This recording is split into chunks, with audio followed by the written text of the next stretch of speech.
Bonjour à tous, je me présente, Philippe, pour ceux qui ne me connaissent pas. Moi, dans le fond, je suis membre de l'Église Le Flambeau, puis c'est pour ça que c'est moi, ce matin, qui a la bénédiction immense de présider le culte.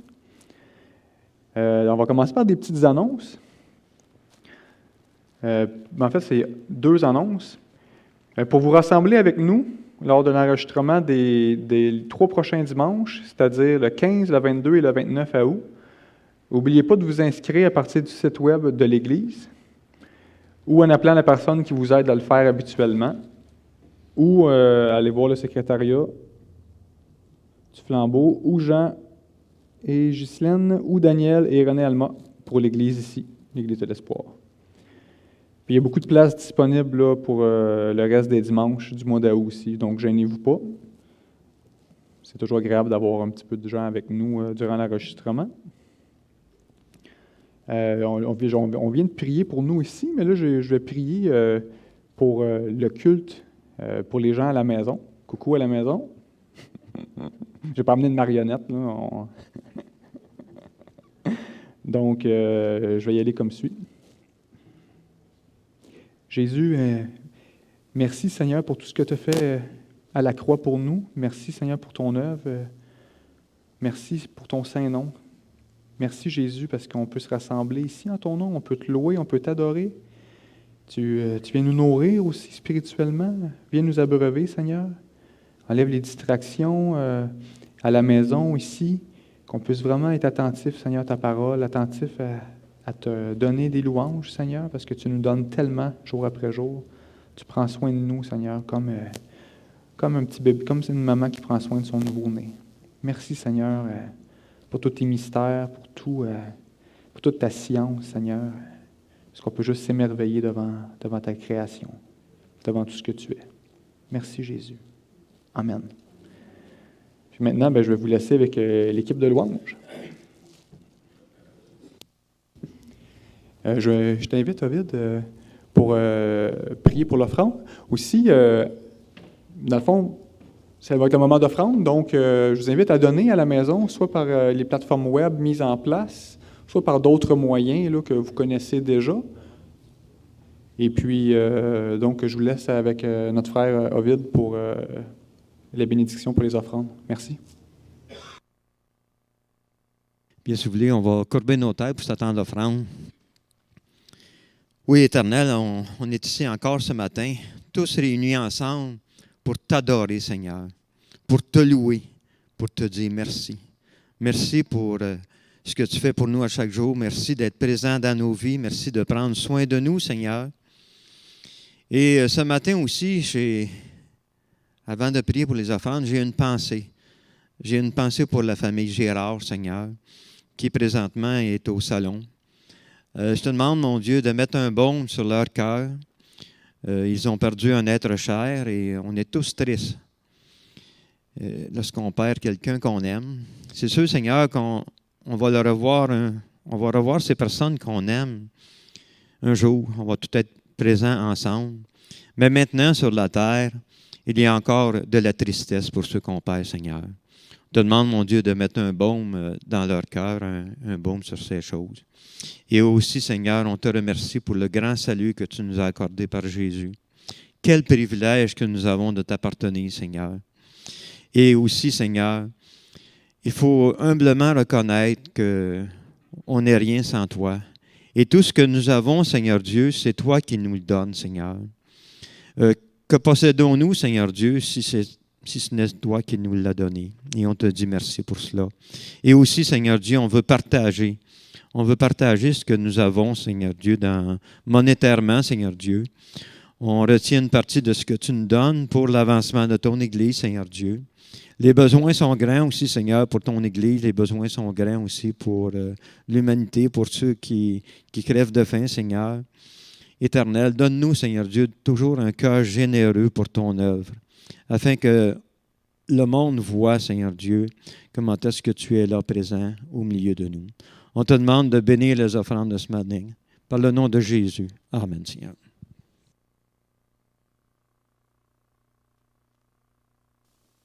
Je viens de voir, c'est moi qui n'ai pas vite, non? il y a les moyens de donner juste ici, sur le PowerPoint. Donc, je vous invite à le faire à la maison pour supporter l'œuvre, supporter les ouvriers qui peinent à chaque jour, à chaque instant, qui travaillent fort. C'est des méchantes grosses semaines que ces gens-là font pour le service de l'Éternel, puis on en bénéficie tous de ça. Donc, je vous invite à le faire.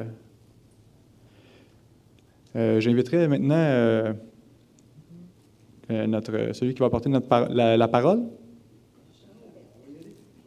M. Audette. Alors, bonjour à tous, bonjour tout le monde, bonjour à tous ceux qui sont derrière l'écran.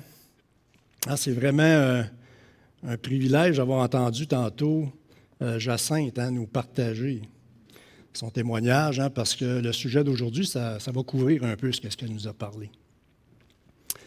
Alors, vous savez, on va continuer ce qu'on a commencé il y a 2 semaines. Aujourd'hui, ça va être la deuxième partie et la dernière du livre de Habacuc. Le livre d'Habacuc, c'est un bon exemple qui nous guide sur comment on fait ça, faire confiance à Dieu de plus en plus dans nos vies. Puis ça, même si le nuage noir reste au-dessus de notre tête. La parole de Dieu, elle nous montre qu'un croyant a cette capacité-là qui vient de Dieu de lui faire confiance dans tout ce qui lui arrive dans sa vie et d'avoir une paix dans le cœur malgré les circonstances difficiles. Alors, on va prier, si vous voulez. Père du ciel, on est vraiment reconnaissant d'être ici ce matin ensemble pour entendre une parcelle de tes Écritures. Merci, mon Dieu, de ce livre merveilleux, ce livre d'Habacuc, qui nous montre comment tu as amené cet homme du découragement à une joie spirituelle, malgré tous les événements qui arrivaient. Seigneur, on veut que tu ouvres nos cœurs à ta parole pour qu'on puisse saisir comment tu es de bon, merveilleux, jour après jour. Amen. Alors, un petit rappel, Habacuc, c'était un prophète de la nation de Juda, 600 ans avant Jésus-Christ. Il y avait de la violence, il y avait de l'injustice, le péché dominait beaucoup dans la nation de Juda. Mais Habacuc, c'est un prophète de Dieu et il priait depuis longtemps pour qu'il y ait du changement dans le peuple. Mais rien ne changeait. Dieu était silencieux et ça devenait de pire en pire. Mais la réponse de Dieu, c'est un jugement divin sur la nation. Les Chaldéens vont arriver en ville, ils vont souffrir terriblement, mais à travers le livre, on voit comment Dieu amène Habacuc d'un découragement spirituel vers un soulagement spirituel, une place de paix. On voit aussi comment Dieu amène la tristesse et les doutes d'Habacuc vers une joie et une espérance qui est incroyable à travers ce livre-là. Ça, c'est un peu le sommaire du livre d'Habacuc. Alors, on va afficher l'image, si tu veux, Solange. La première image. C'est bon. Je ne sais pas si c'est assez clair pour tout le monde, mais on avait donné une définition un petit peu de la confiance. Ce n'est pas une définition complète, mais ça dit, vous faites confiance à Dieu quand? Lorsque vous évaluez votre problème en fonction des voies de Dieu. Puis ça va vous donner confiance que Dieu va agir en fonction de ses voies. Puis on a vu il y a 2 semaines, ces 3 voies-là. Ces voies ne sont pas nos voies. Ces voies à Dieu sont souvent cachées. Ces voies sont saintes, elles sont pures. Alors, on va les résumer rapidement, si vous voulez, pour se rappeler un petit peu ce qu'on a vu il y a 2 semaines, parce que notre mémoire est pas mal volatile. Premier principe qui va nous aider à mettre nos problèmes dans le contexte du plan de Dieu, c'est que les voies de Dieu ne sont pas nos voies. Habacuc voulait que Dieu intervienne pour changer le cœur des gens, pour qu'il y ait plus de justice, mais Dieu laissait aller les choses, laissait les choses se détériorer. La solution de Dieu, la voie de Dieu pour régler le problème était de laisser les choses empirer pendant un temps, parce que lui, il avait sa solution. Donc, les voies de Dieu ne sont pas nos voies. Ça, c'était le premier principe qu'on a vu. Le deuxième principe aussi qu'on a vu rapidement, qui peut nous aider à mettre nos problèmes dans le contexte du plan de Dieu, c'est que les voies de Dieu sont souvent cachées. Les voies de Dieu sont souvent cachées. Habakkuk ne comprenait pas pourquoi Dieu laissait aller les choses devenir de pire en pire. Mais Dieu, il dit à Habakkuk, Habakkuk, tu as vraiment une vision limitée des choses. Tu n'as pas l'image au complet, tu as juste un morceau de puzzle. Habakkuk, ne t'en fais pas. Dieu lui dit, dans le fond, je suis à l'œuvre. Tu crois que je ne fais rien, Habakkuk, mais je fais quelque chose, je prépare quelque chose. C'est la même chose pour nous aussi. Si nous croyons que Dieu ne fait rien, à propos des épreuves que nous vivons au travail, à la maison, avec nos enfants, si nous croyons que Dieu ne fait rien à travers nos maladies, on a entendu tantôt Jacinthe parler, alors nous nous trompons parce que Dieu est à l'œuvre. Il sait ce qu'il fait. Donc, lorsqu'on pense que Dieu ne fait rien, il faut se reculer un petit peu puis dire, Seigneur, j'ai juste une partie de l'image, j'ai juste un petit morceau de puzzle. Et là, on va réfléchir sur le caractère de Dieu, se souvenir que Dieu est fidèle, que Dieu est à l'œuvre. Puis de réfléchir que notre épreuve, notre souffrance, on va réfléchir en fonction que les voies de Dieu sont souvent cachées. Le troisième principe, ne vous en faites pas, quand je suis en avant, je prends toujours beaucoup d'eau.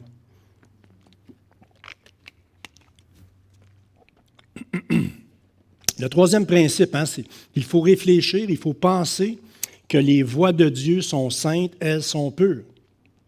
Habakkuk ne comprenait pas pourquoi Dieu envoyait un jugement en utilisant une nation qui était pire qu'eux, c'était les Chaldéens.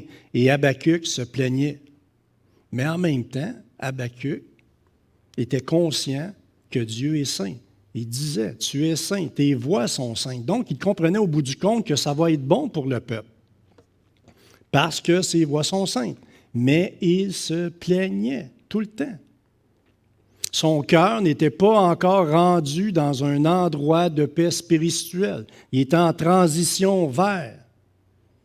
Alors maintenant, on va continuer, si vous voulez, les trois autres principes qui peuvent nous aider à mettre nos problèmes dans le contexte du plan de Dieu. Puis on peut l'afficher, si vous voulez. C'est ça. Alors, les trois autres qu'on va voir aujourd'hui, c'est que les voies de Dieu nous font attendre. Les voies de Dieu sont encore à venir. Puis les voies de Dieu nous rappellent à s'y soumettre. Puis ça va nous conduire vers cette joie transcendante-là, cette paix spirituelle. Alors, le quatrième principe, les voies de Dieu peuvent nous faire attendre. Je ne sais pas si vous le savez, mais je pense que ça fait 27 ans qu'on attend que le Canadien gagne la Coupe Stanley. Là. Mais je pense qu'il y a juste Serge qui prie pour ça. Là. C'est pas... Puis Marco, mes gars. On dit des niaiseries dans notre vie. Alors, revenons à... Les voies de Dieu peuvent nous faire attendre. Habakkuk, chapitre 2, verset 1. Ici est la parole de Dieu. J'étais à mon poste et je me tenais sur la tour. Je veillais pour voir ce que l'Éternel me dirait. Ici, dans le texte, Habakkuk utilise, dans ce texte-là, c'est l'image qu'Habakkuk est comme une sentinelle. Il est debout sur la tour, il observe, il attend. Il attend de voir ce que Dieu va lui montrer. C'est ça qui se passe. Donc, dans le fond, Habakkuk est en préparation spirituelle pour entendre la parole de Dieu. Il attend. Ses voix nous font attendre. Lorsqu'on ne comprend pas ce qui nous arrive, il faut s'arrêter et on se pose la question. Est-ce que nous attendons que les circonstances changent à notre mieux, ou bien on attend que Dieu nous donne d'autres indices, comme Habakkuk? Est-ce qu'on se prépare spirituellement à recevoir d'autres indices de Dieu, les prochains indices? Vous savez, n'abandonnez pas votre marche avec Dieu juste parce que vous n'êtes pas content de ce qui vous arrive, ou bien donc parce que Dieu ne répond pas assez rapidement à vos demandes. Non, continuez dans la prière, continuez dans la parole, continuez dans les cantiques, chantez-la la parole et attendez, attendez. Vous savez, dans la Bible, l'attente, ce n'est pas une attente qui est passive. Ce n'est pas une attente qui est de résignation. Ce n'est pas une attente de défaite. Ce n'est pas non plus une attente, on attend l'attente qu'elle passe, puis après ça, on attend un autre. Non. Ce n'est pas comme ça qu'on voit dans la Bible. L'attente biblique, C'est de regarder à Dieu en sachant que Dieu est fidèle pour son peuple, puis qu'il va agir envers nous en fonction de ses voies. Donc, lorsque vous attendez dans l'épreuve, je ne sais pas si vous le savez, mais en réalité, vous êtes dans une position de confiance. Pourquoi vous êtes dans une position de confiance? Parce que vous apprenez à connaître Dieu de plus en plus, vous allez connaître de plus en plus son caractère, puis là, vous allez dire, Dieu, je regarde à toi au milieu des épreuves, au milieu des difficultés, je veux regarder, je veux voir ta face, je vais attendre avec confiance, Seigneur.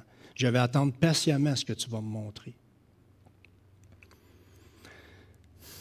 Mais dans cette attente-là, c'est possible que vous n'ayez pas de réponse à vos problèmes, à vos épreuves. Mais la foi en Dieu, dans les épreuves, c'est de regarder à lui, puis de dire, Dieu, je veux t'adorer quand même si je ne comprends pas. Je veux te faire confiance, Seigneur, même si je n'ai pas la réponse à mon problème.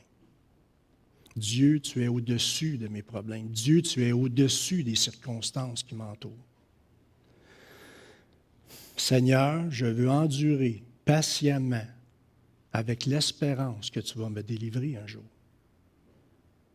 Puis ça, même si je dois attendre longtemps, même si je dois attendre des semaines, même si je dois attendre des mois, même si je dois attendre jusqu'à ma mort.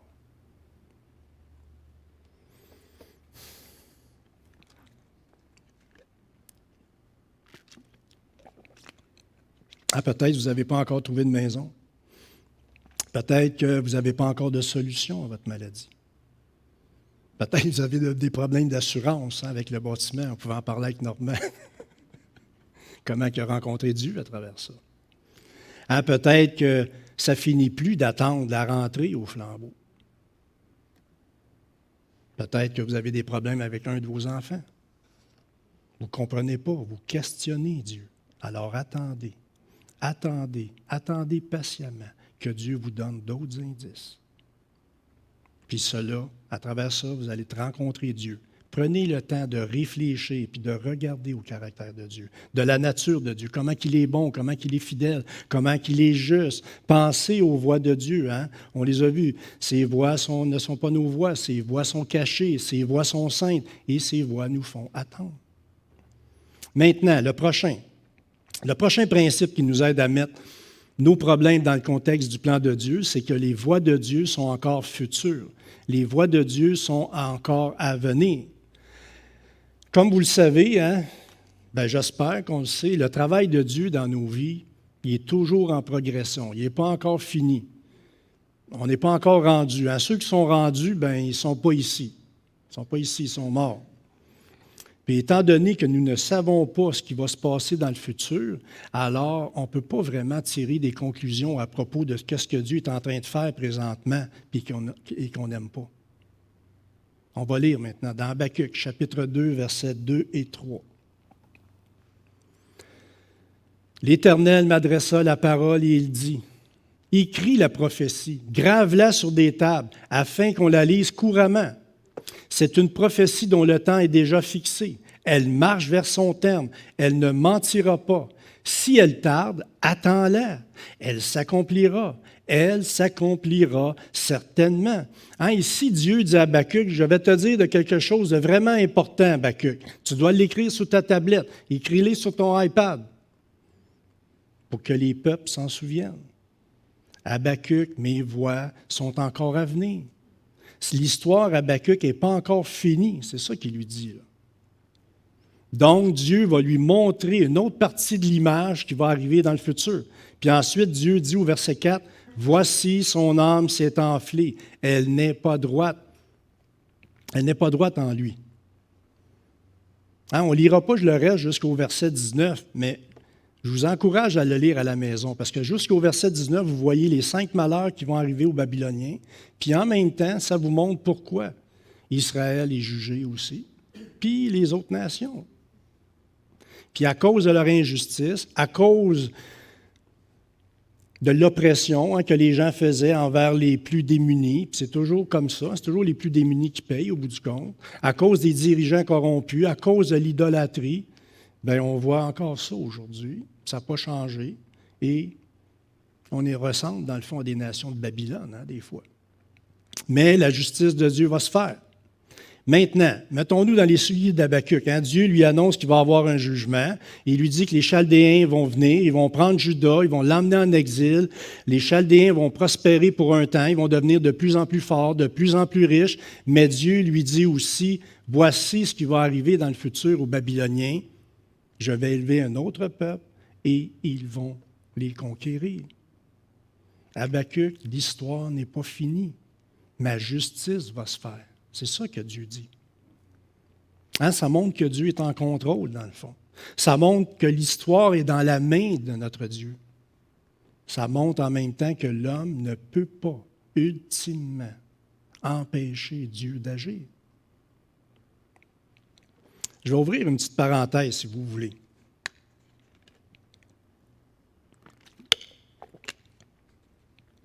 C'est quand même intéressant, ce texte-là qu'on a lu, parce que Dieu se sert des Chaldéens pour juger son peuple, puis ensuite, il va juger les Chaldéens pour ce qu'ils ont fait. Est-ce que ça vous dérange lorsque vous lisez des textes comme ceux-là dans la Bible? Il y en a beaucoup en passant.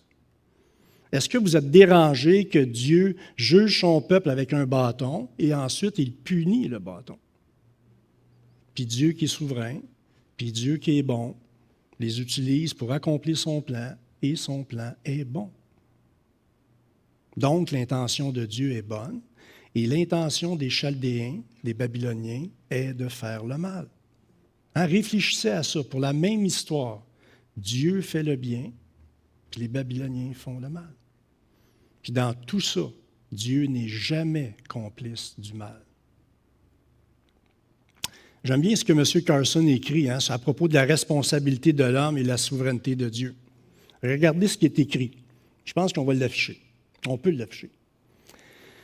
Dieu n'est pas derrière le mal de la même façon qu'il est derrière le bien.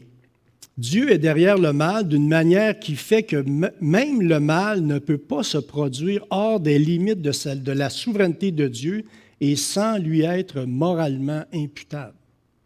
Le mal doit être attribué à des agents ou des causes secondaires. Les agents, ça, c'est les hommes. Les causes secondaires, les tempêtes, les ouragans. À ceux qui estiment que cette argumentation fait la part belle à Dieu, je répondrai que selon la Bible, il n'y a pas d'autre Dieu que celui-là. Puis lorsqu'on voit comment Dieu agit dans ce monde déchu, il faut qu'il travaille avec le monde déchu dans lequel on est. Alors, on va fermer la parenthèse. Donc, les Chaldéens, à cause de leur méchanceté, ils vont être jugés pour leurs péchés. Ils ont commis le mal, ils voulaient faire le mal, ils étaient remplis d'orgueil, et Dieu va accomplir sa justice sur eux. On va revenir au verset 4, s'il vous plaît. Je ne sais pas si on l'a après, je pense. Ça se peut-tu? Au verset 4. Bon, je vais vous le lire. Voici son âme s'est enflée, elle n'est pas droite en lui, mais le juste vivra par sa foi. Malgré que les malheurs vont s'abattre, Dieu dit à Habakkuk, oublie pas, le juste vivra par sa foi.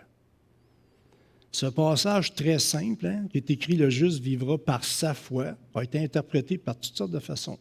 Il y a beaucoup de thèses de doctorat qui ont été écrites sur ce petit bout de phrase-là. C'est intéressant. J'en ai lu quelques-uns, puis c'est encore plus mélangé. Beaucoup disent que c'est tout simplement que le juste vivra par sa foi en Dieu. D'autres vont dire que c'est tout simplement le juste va vivre par sa fidélité à la Torah. D'autres disent que cette promesse-là est associée, dans le fond, à la vision d'Habakkuk qui a été écrite sur les tablettes juste avant. Puis ceux qui auront cru à cette vision-là, qui est écrite sur les tablettes, sur le renversement de Babylone, alors ceux-là, ce sont les justes qui vont survivre dans le pays que Dieu leur a donné. C'est quand même intéressant, juste un petit passage comme ça. Puis il y en a d'autres interprétations en passant, c'est vraiment intéressant. Mais quel est le sens exact de ce passage-là? Honnêtement, je ne le sais pas. Mais qu'est-ce que je sais? C'est que Paul utilise ce verset-là, par exemple. Puis ça, on le sait. Qu'est-ce qu'il veut dire? On le retrouve dans l'épître de Paul aux Galates, puis dans l'épître de Paul aux Romains. On va l'afficher si vous voulez bien. Galates, chapitre 3, verset 10. Car tous ceux qui s'attachent aux œuvres de la loi sont sous la malédiction. Il est écrit, « Maudit est quiconque n'observe pas tout ce qui est écrit dans le livre de la loi et ne le met pas en pratique. Et que nul ne soit justifié devant Dieu par la loi. Cela est évident puisqu'il est écrit, puisqu'il est dit, le juste vivra par la foi. » L'Épître de Paul maintenant aux Romains, chapitre 1, versets 16 et 17. « Car je n'ai point honte de l'Évangile. C'est une puissance de Dieu pour le salut de quiconque croit, du juif premièrement, puis du grec. Parce qu'en lui est révélée la justice de Dieu par la foi et pour la foi, selon qu'il est écrit, le juste vivra par la foi. » Ce que Paul fait ici, c'est qu'il prend une phrase qui a été écrite des centaines d'années d'avant, puis il déclare sous l'inspiration du Saint-Esprit, il dit que Dieu nous déclare justes par grâce à travers cette foi-là en Jésus-Christ. C'est ça que Paul nous dit. Donc, le juste vivra par la foi. Puis aujourd'hui, en passant, les croyants, on vit par la foi, parce qu'on était morts spirituellement, puis maintenant, on vit. Alors, les œuvres, ça ne peut pas vous aider à gagner votre ciel, à vous justifier devant Dieu. Il n'y a rien qui peut être ajouté à l'œuvre merveilleuse de Jésus-Christ. Il n'y a rien. Ce n'est pas ce que vous faites qui est important. C'est ce que Christ a fait qui est important. C'est ça la différence. Maintenant, à la fin du chapitre, après tous les malheurs qui sont arrivés, Dieu dit à Habacuc, au verset 20, chapitre 2, verset 20, si on peut l'afficher. Merci. « L'Éternel est dans son saint temple, que toute la terre fasse silence devant lui. » C'est la dernière phrase que Dieu donne à Habacuc dans cette conversation-là. C'est toute une phrase. Dieu dit à Habacuc, « Je suis infiniment saint. » Habacuc, « Regarde-moi dans mon temple saint. » Vous savez, devant un Dieu saint, l'injustice, l'orgueil, l'idolâtrie, ça ne peut pas se tenir là. Puis c'est pour ça que les Chaldéens, puis Israël aussi, vont être punis. Donc, après avoir annoncé les malheurs qui vont s'abattre, Dieu dit que le monde fasse silence devant moi, que la terre fasse silence. Vous savez, des fois, je pense qu'on a de la misère à faire silence devant Dieu. On parle beaucoup, on se plaint beaucoup, on chiale beaucoup. On se plaint pour toutes sortes de raisons. Mais à un moment donné, comme Habacuc, lorsque nous sommes dans l'épreuve, il faut tomber à genoux devant Dieu, le contempler, puis en le contemplant, on va tomber en silence. On va tomber en silence. Puis peut-être qu'ensuite, on va dire, « Seigneur, je sais, Dieu, que je ne suis pas en position de te questionner. Je sais, Seigneur, que je ne suis pas en position de comprendre ce que tu fais. Qui suis-je, moi, devant le maître de l'univers? J'ai de la misère à attacher mes lacets de bottines. J'ai de la misère à marcher droit sur une ligne. Mais honnêtement, Seigneur, je ne comprends pas. Je ne comprends pas ce qui m'arrive. Mais, Seigneur, dans tout ça, je te fais confiance parce que je sais que tu es un Dieu bon et que tu vas me faire du bien au bout du compte. Je sais que l'histoire n'est pas finie. Le futur est encore à venir. L'histoire n'est pas finie. Donc, dans le milieu de l'épreuve, dans le milieu des épreuves, il faut penser, il faut réfléchir en fonction des voies de Dieu et aussi le contempler, se rappeler qu'il est saint, qu'il est fidèle, qu'il est bon, qu'il est tout-puissant, qu'il est plein d'amour, se rappeler de cette œuvre merveilleuse qu'il a faite pour chacun d'entre nous à travers l'œuvre de Jésus-Christ, se rappeler que vous êtes des enfants de Dieu, se rappeler ce qu'il va faire, ce futur glorieux pour chacun d'entre nous. Puis en faisant cela, ça va devenir de plus en plus difficile de se plaindre à propos de ce que l'on vit. Habacuc se plaignait au début, et Dieu a été gracieux envers lui, comme il est gracieux envers nous jour après jour, frères et sœurs. Dieu travaille dans nos vies de façon individuelle avec tellement de patience. Tellement. En tout cas, peut-être pas vous autres, mais avec moi, il y a beaucoup, beaucoup de patience. Puis on doit le remercier pour ça. On doit le louer pour ça. Quel bon Dieu! Donc, il faut évaluer notre problème, nos épreuves, en sachant que les voies de Dieu sont encore à venir et que sa justice va se faire tôt ou tard.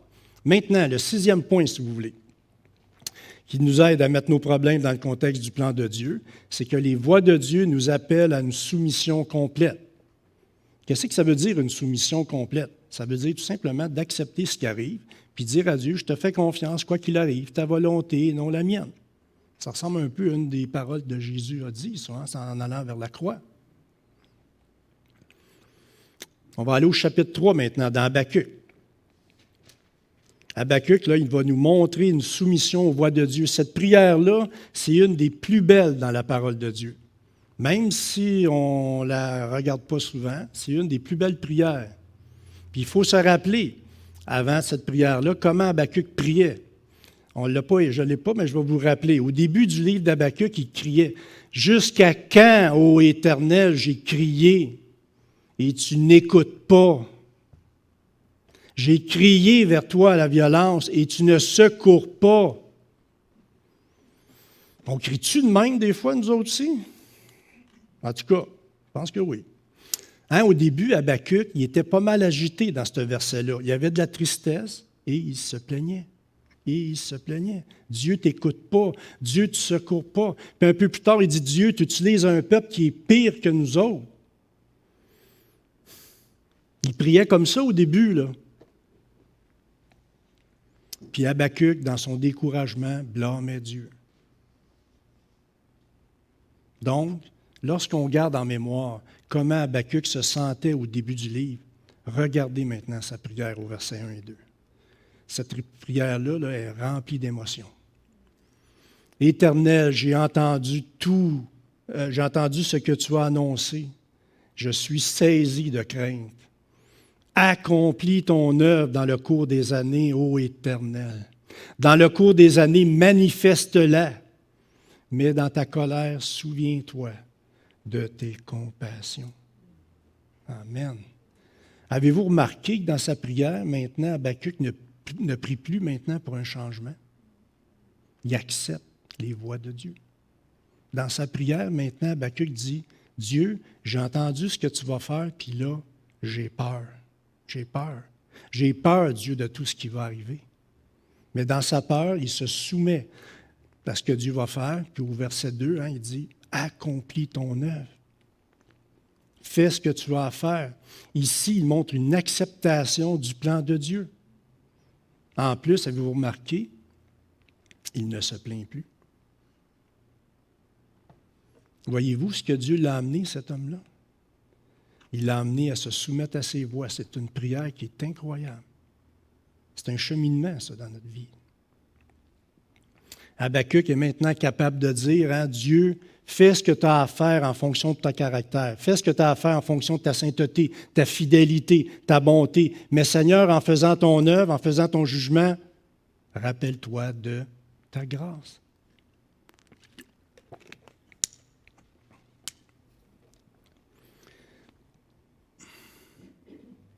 Puis dans tout ça, on va dire que ta gloire soit manifestée. Jacinthe nous l'a rappelé dans tout ça. Que ta gloire soit manifestée à travers tout ce qu'on vit. Donc, à Habakkuk, on voit un homme qui a abandonné son désir, que le peuple change à sa façon, puis maintenant, il préfère la façon de Dieu, même si c'est un jugement. C'est une prière qui est incroyable, ça, de soumission. De soumission aux voies de Dieu. Habakkuk, maintenant, fait confiance à Dieu, il se soumet aux voies de Dieu, il accepte ce qui est arrivé, il accepte la volonté de Dieu. Ça, c'est le point important qu'on vient de voir.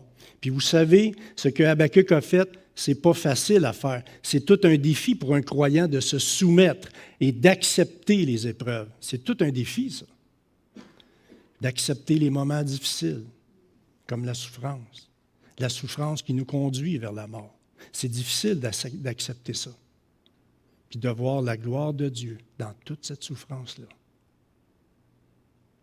Mais Dieu nous donne le nécessaire pour y arriver.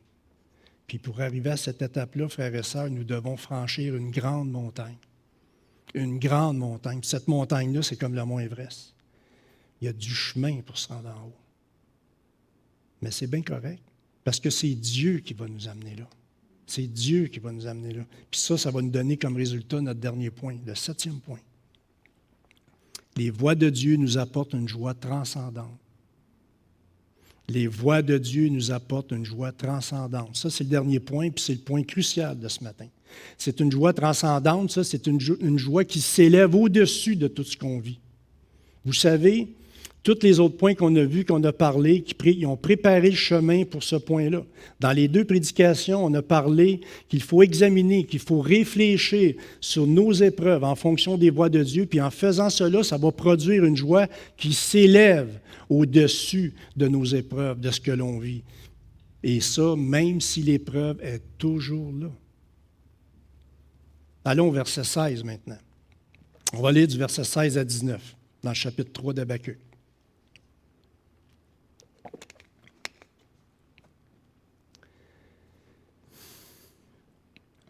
Verset 16, ici est la parole de Dieu.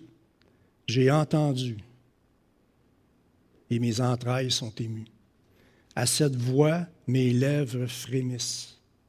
Mes os se consument et mes genoux chancellent. En silence, je dois attendre le jour de la détresse. Le jour où l'oppresseur marchera contre le peuple. Ici, Habakkuk montre qu'il attend le jugement de Dieu. Il est en train de brûler par en dedans. Il n'est plus capable de se tenir debout, Habakkuk. Mais en silence, j'attends le châtiment envers le peuple. C'est ça qu'il dit. Verset 17, on va accélérer. Car le figuier ne fleurira pas. La vigne ne produira rien. Le fruit de l'olivier manquera. Les champs ne donneront pas de nourriture. Les brebis disparaîtront du pâturage et il n'y aura plus de bœuf dans les étables. Qu'est-ce qu'Habakkuk est en train de dire? Il est en train de dire que cette invasion-là des Babyloniens, ça va être la pire de leur histoire. Ils n'auront plus de nourriture. Leur économie va s'effondrer. Ils n'auront plus d'emploi. Le pays va tomber dans la pauvreté. Depuis l'histoire de l'humanité, ça roule-tu tout le temps, ça? Hein? C'est terrible qu'est-ce qui va arriver au peuple. Mais Habakkuk dit au verset 18, « Toutefois, je veux me réjouir en l'Éternel. Je veux me réjouir dans le Dieu de mon salut. » C'est un passage qui est incroyable, ça. Habakkuk, il dit, « Seigneur, je regarde au pire scénario qui va nous arriver, mais il dit, je veux me réjouir en toi. Je veux me réjouir en toi, quoi qu'il arrive. » Comment quelqu'un peut-il arriver à ce niveau-là? Comment un homme qui voit toutes les catastrophes qui vont arriver être capable de dire « Je veux me réjouir en l'Éternel ». C'est ça la vraie joie chrétienne en passant. C'est ça la vraie paix surnaturelle que Dieu nous donne. C'est ça la sécurité surnaturelle que Dieu peut vous donner. Puis Dieu met ça à notre disposition, à chacun d'entre nous. Dans ce passage-là, Habakkuk dit beaucoup plus « Ah, je vais attendre que l'épreuve passe, je vais endurer, à un moment donné, je vais mourir, puis je vais aller au ciel. » C'est pas ça qu'il dit, Habakkuk. Habakkuk, il y accepte dans la joie, tout ce qui arrive. C'est incroyable, ça, quand on y pense. Vous savez, nous pouvons regarder notre problème, notre épreuve en face et dire « Je connais le Dieu plein d'amour, plein de bonté, ce Dieu saint, ce Dieu qui règne au-dessus de tout. Je connais celui qui a mis son affection sur moi avant la fondation du monde. Je connais celui qui connaît les jours qui me sont destinés, tous les jours qui me sont destinés, les bons comme les moins bons, les mauvais. Je connais le Dieu qui pardonne mes péchés à travers l'œuvre merveilleuse de Jésus-Christ. Je connais celui qui ne laisse pas tomber ses enfants. Je connais celui qui va me délivrer de ce corps de mort-là. Gloire à Jésus-Christ. Amen.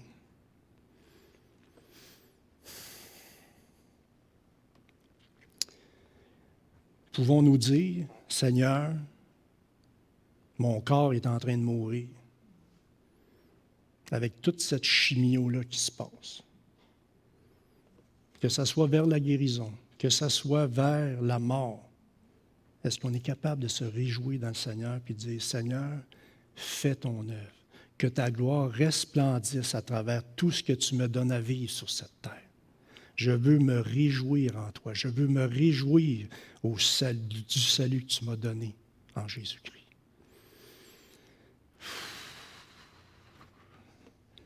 Vous savez, à travers ce livre-là, on voit Habacuc qui souffrait, qui se plaignait. Puis maintenant, il est au-dessus de la montagne. Il est au-dessus de la montagne. Même si ça va mal, même si rien n'a changé, il est sur le top de la montagne avec un cœur affermi. Regardez le verset 19. L'Éternel, le Seigneur est ma force. Il rend mes pieds semblables à ceux des biches. Il me fait marcher sur mes lieux élevés. Habacuc utilise l'image d'une chèvre de montagne. Une chèvre de montagne, ça monte des chemins pas mal rocailleux. Je ne sais pas si vous avez vu ça, là, ça monte dans des falaises. Puis il y a des précipices. Dans le fond, notre marche dans cette vie, sur cette terre, c'est pas mal rocailleux, vous ne trouvez pas? Il y a des bouts de rough, non? Puis c'est facile de tomber dans le précipice. C'est facile de tomber dans la falaise, de tomber dans le découragement spirituel, dans l'abattement spirituel. Mais ici, ça parle d'une chèvre qui monte la montagne avec confiance, avec un pied assuré, même si le chemin est difficile. Puis pour chacun d'entre nous, c'est là que Dieu veut nous amener. Pour chacun d'entre nous, vous nous amenez au sommet. Il veut nous amener au sommet de la montagne toutes les fois que nous passons à travers des moments difficiles. Mais ce n'est pas facile. On va afficher la dernière image. Si vous voulez. Je l'ai là-dessus. Ouais. Alors, pour trouver cette joie transcendante-là, cette paix surnaturelle, cette joie qui nous élève au-dessus de tout ce qui nous arrive, il faut penser au caractère de Dieu, à la nature de Dieu. Il faut penser en fonction des voies de Dieu. Puis les voies de Dieu ne sont pas nos voies. Les voies de Dieu sont souvent cachées. Ses voies sont simples. Ses voies nous font attendre. Ses voies sont encore à venir. Puis elle nous appelle à nous soumettre à ces voies-là. Je vais terminer avec une lecture, si vous voulez, dans le livre des Lamentations, chapitre 3, qui résume assez bien ce qu'on a vu aussi. C'est un passage assez bien parce que ça montre comment que le focus change de place de quand on se regarde versus quand on regarde Dieu. Regardez maintenant, chapitre 3, versets 19 à 26. Quand je pense à ma détresse, à ma misère, à l'absinthe et au poison, quand mon âme s'en souvient, elle est abattue au-dedans de moi. Elle est abattue au-dedans de moi. Le focus, il faut qu'il change de place. Il faut regarder comment Dieu est à l'œuvre. Regardez, verset 21. « Voici ce que je veux repasser dans mon cœur, ce qui me donnera de l'espérance. Les bontés de l'Éternel ne sont pas épuisées. Ses compassions ne sont pas à leur terme. Elles se renouvellent chaque matin. Oh, que ta fidélité est grande, Seigneur. L'Éternel est mon partage, dit mon âme. C'est pourquoi je veux espérer en lui. L'Éternel a de la bonté pour qui espère en lui, pour l'âme qui le recherche. Il est bon d'attendre en silence le secours de l'Éternel. » Voyez-vous la bonté de Dieu dans ces textes-là? À travers l'œuvre merveilleuse de Jésus-Christ pour chacun d'entre nous. C'est incroyable. C'est là que le focus faut qu'il soit, pour avoir cette joie surnaturelle. Prions, si vous voulez. Père du ciel, on est vraiment reconnaissant de ce livre qui nous montre comment tu as emmené un homme du découragement, de l'abattement spirituel vers une joie qui est au-dessus des problèmes, qui est au-dessus de ce qu'on peut vivre. Seigneur, en même temps, on vit ces tristesses-là, mais on est capable d'être triste puis en même temps être dans la joie à cause de ton œuvre merveilleuse, de ce que tu as fait. Seigneur, quelle bonté envers nous. Seigneur, on veut vraiment se rappeler comment tu es bon, comment tu es saint, comment tu es juste, tu es fidèle. On veut se rappeler, Seigneur, que tes voies ne sont pas nos voies. Que, Seigneur, tes voies sont souvent cachées, que tes voies sont saintes, que tes voies sont pures, que tes voies nous font attendre, Seigneur. Que tu nous appelles à nous soumettre à tes voies. Seigneur, on veut vraiment que tu puisses nous aider à monter cette montagne, à gravir cette montagne qui est immense lorsqu'on souffre. Aide-nous, Seigneur, à avoir ce pied affermi là et t'adorer, toi, ce Dieu si merveilleux. Amen. Amen. Je vais inviter l'équipe.